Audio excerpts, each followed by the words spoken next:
ఏంటి ఇక్కడ పవన్ కళ్యాణ్ గారిని ఓడించడానికి చాలా మంది వస్తున్నారు. కడప నుంచి కొంతమంది వస్తున్నారు. లోకల్ గా ఉన్న ముద్రగడ గారు వచ్చారు, వంగాగీత గారు, ఇలా చాలా మంది వస్తున్నారు. ఏంటి ముద్రగడ గారికి సంగతించి? ముద్రగడ పద్మం గారు వస్తే వాసవి ఆన్లైన్ సర్వీసెస్ మా వద్ద పాస్పోర్ట్ వీసా సర్వీసెస్ కలవు. వీసాలో 99% అప్రూవల్ సక్సెస్ రేట్ ఉంది. Please contact 8019482544. ఇప్పుడు దాకా మేము 1,00,000 అనుకున్నాం మెజార్టీ. ఇంకో 30,000 ఓట్లు, ఇంకా 1,30,000 ఓట్లు మెజార్టీతో నెక్కుదామని మేము ముద్రగడ పద్మం గారు కన్ఫర్మ్ గా రావాలి. క్యాన్వసింగ్ కి 1,30,000 ఓట్లతో మెజార్టీతో పవన్ కళ్యాణ్ గారు నెగ్గించుకుని తీసుకుని వెళ్తామండి. తర్వాత ఆయన రావటం వల్ల మెజారిటీ పెరిగింది. ఆయన రావటం వల్ల ఇంకో 30,000 ఓట్లు మెజార్టీ పెరిగిద్దండి. ఆయన ఎక్కడ తిరిగితే అక్కడ మాకు మెజార్టీ పెరిగింది తప్ప ఎక్కడ తగ్గేది లేదు మాకు. కానీ ఆయన రావాలి కన్ఫర్మ్ గానే. ఆయన వచ్చి ప్రసారం చేయాలండి వైఎస్ఆర్సీపీకి. తర్వాత ఇంకా ఎవరైతే ఇక్కడ ఈ మండలంలో ఇన్ఛార్జీలు అంటే చేస్తున్నారో వాళ్ళు ఇంకా తిరుగుతారు, మాకు ఇంకా ఓట్లు పెరిగితే తప్ప మాకు తగ్గేదే లేదు. తర్వాత 1,00,000 రూపాయలు ఇస్తాం, లేకపోతే ఇంటికాడ ఆడవాళ్ళు గోల్డ్ సైన్లు ఇస్తాం. ఇవన్నీ ఆడవాళ్ళు పెద్దవాళ్ళు అందరూ చూసేసారండి. ఎప్పుడైతే అప్పుడు తీసుకుందాం రెడీగా ఉన్నారో ఓటైనా కూడా వాళ్ళు సిద్ధమైపోయారు.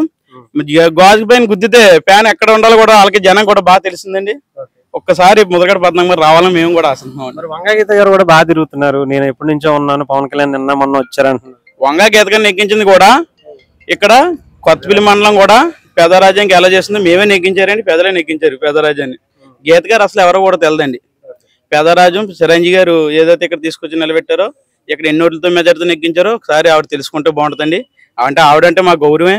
కాకపోతే ఏంటంటే ఆ పార్టీలో ఉంటే వాళ్ళు మాకు కొంచెం ఇదైందండి. ఆవిడ ఈ ఫస్ట్ కొంటే ఏ పార్టీ అయితే బెచ్చెట్టిందో ఆ పార్టీలో చూసుకుంటే సరిపోతుంది. ఆవిడ చేయమంటారా? మేము అయితే ఎప్పుడైనా రమ్మనన్నాను, ఆల్రెడీ సార్ కూడా చెప్పారు. మేము ఎప్పుడైతే ఆహ్వానంతో ఉండేవాడిని. మాకంటే ఆవిడంటే గౌరవం, మాకు ఎప్పటి నుంచో ఆవిడ ఉన్నదని ఇక్కడ. ఎందుకంటే పిఆర్పీటీలో కూడా మేము ఆవిడ చాలా గౌరవించాం కనుక మాకు ఎప్పుడు గౌరవం అండి ఆవిడంటేనే. ఏంటి మరి ఈసారి పవన్ కళ్యాణ్ గారికి ఎలా గెలిపిస్తున్నారు? ఎలా గెలిపిస్తున్నాం మీరే చూస్తారు కదండి. వాళ్ళు కూడా కొత్తగా ఇన్ఛార్జీలు ఎవరు వస్తున్నారండి కదండి వైఎస్ఆర్సీపీ నుంచి. వాళ్ళు కూడా పిఠాపురం నీటి ఒకసారి వాళ్ళు కూడా చూస్తే రేపు పొద్దున పిఠాపురం నియోజకవర్గంలో కూడా అడిగి కూడా పెట్టరండి. వాళ్ళు అమ్మో అని దండం పెడతారు పవన్ కళ్యాణ్ గారికి. వాళ్ళు ఒకసారి అదేదో పేద చూపించినా కూడా రెడీగా ఉన్నారండి ఇక్కడ. ముద్రగడ గారు రాకపోవడం మంచిది అంటారా? వైఎస్ఆర్సీపీకి అంటే జనసేనకి రావడం మంచిది అంటారా? వైఎస్ఆర్సీపీకి వెళ్ళడం మంచిది అంటారా? మాకు అదే జనసేన మాకు అదే ఇష్టం లేదండి ఆయన మొత్తం. కానీ వైఎస్ఆర్సీపీకి వెళ్తాం మాకు చాలా మంచిదండి ఆయన. ఎందుకంటే మాకు ఓట్లు పెరిగితే తప్ప మాకు తగ్గేది లేదు. వాళ్ళు వైఎస్ఆర్సీపీలోకి వెళ్ళాక మాకు ఈ రోజు పవన్ కళ్యాణ్ గారికి 1,00,000 ఓట్ల మెజార్టీ ఇప్పుడు 1,30,000 ఓట్ల మెజార్టీ మేము లెక్కేసుకుంటున్నామండి. మొన్న దాకా అయితే మేము 1,00,000 అన్నామండి. కానీ పద్మం గారు ఈ మధ్యలో క్యాన్వసింగ్ వస్తున్నట్టు తెలిసిందండి పిఠాపురం. కానీ ఇంకో 30,000 లెక్కేసుకుంటున్నామండి ఎక్స్ట్రా.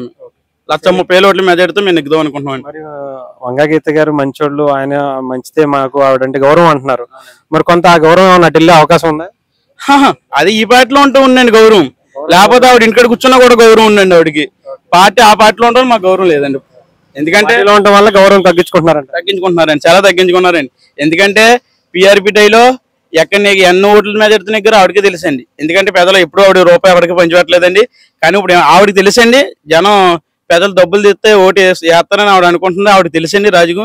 పెద్దలు ఇక్కడ అంత తింగరాళ్ళు ఎవరో లేరండి. ఇక్కడ 1,00,000 కాదండి 2 లక్షలు ఇచ్చినా కూడా పవన్ కళ్యాణ్ గారికి ఓట్లు వేస్తారండి.